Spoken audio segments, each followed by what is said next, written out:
baik. Ya, begini Pak Estu dan semuanya. Saya coba bercerita pengalaman saja. Kalau dalam sebuah daerah, kalau ukurnya misalnya IPM, di situ yang kita fokuskan juga bagaimana IPM-nya harus baik. Karena outputnya adalah masyarakatnya akan merasakan manfaat dari sisi pendidikan, kesehatan, dan ekonomi.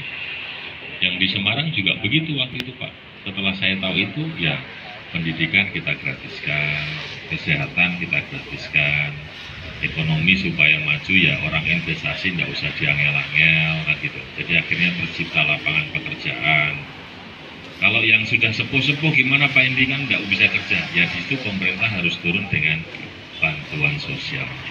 Kalau yang masih muda-muda kategori miskin, ya pemerintah harus turun dengan alat pancing, pelatihan, permodalan yang murah, pasarnya tadi, itu mesti dipikirkan oleh pemerintah. Sebenarnya kalau buat saya ini hanya provokator kok. Di mana-mana itu saya provokator, beneran.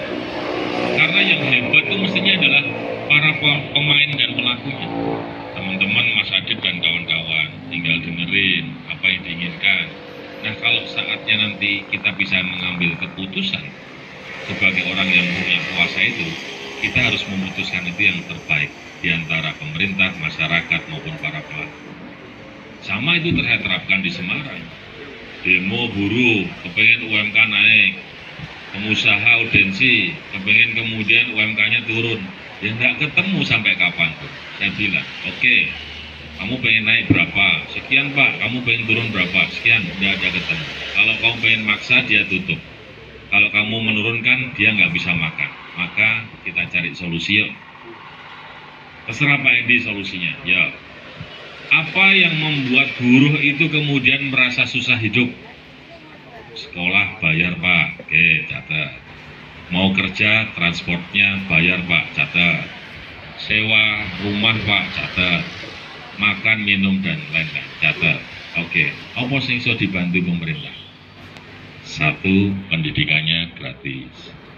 Kedua, transport khusus pegawai, khusus buruh bayarnya cuma 1.000. Tenangnya Pak Indi, lo kan BRT ini ngentet Pak. Terus apa misalnya, sewa asrama, yuk tahun depan tak bangun ke rusun khusus buat pekerja di sekitar wilayah ini. Oke. Yang penting kue rasa demo, tapi pekerja karena kue membantu, kue juga membantu. Tapi jangan tinggi-tinggi Pak, yo saya isomu piro. Saya membantu menaikkan 20.000, boleh? Deal, clear. Apakah Pak Hendi hebat? Enggak. Saya hanya memprovokasi dua belah pihak ini supaya kemudian dia sepakat menyelesaikan problem klasik setiap bulan September. Nah, sama. Kalau Om Estu tadi bicaranya bagaimana Pak dengan pendidikan yang susah, IPM-nya nggak naik-naik, Pemkapnya bisa dijawel sama provinsi nggak? Saya rasa pasti bisa, tapi saya tidak akan sewenang-wenang. Kita akan memulai dengan komunikasi. Kalau di beberapa kelompok, komunikasi itu adalah kumpul-kumpul, muni-muni, kasih-kasih. Nah, kalau di antar pemerintah pasti tidak model begitu. Yang penting kita komunikasi. Terus Mas Estu juga cerita terima kasih ada 305 anak binaan, air bersih susah, kemudian tata kelola pupuk Pak. Saya tidak tahu saya ada yang di wilayah setuju atau tidak. Tapi menurut saya kalau memang keluhannya seperti itu ya harus diperbaiki. Apakah kemudian tetap dengan pola kartu tani atau tidak? Ya nanti sambil jalan Pak. Nek kartu tani bisa jane api, ya kenapa harus kemudian saya rubah? Yang kelirunya di mana gitu. Tapi kalau ternyata nggak bagus, ya pasti kita akan diskusi Pak. Tinggal digawe model gini, oh ya monggo, nggak ada masalah. Yang penting semuanya happy buat saya.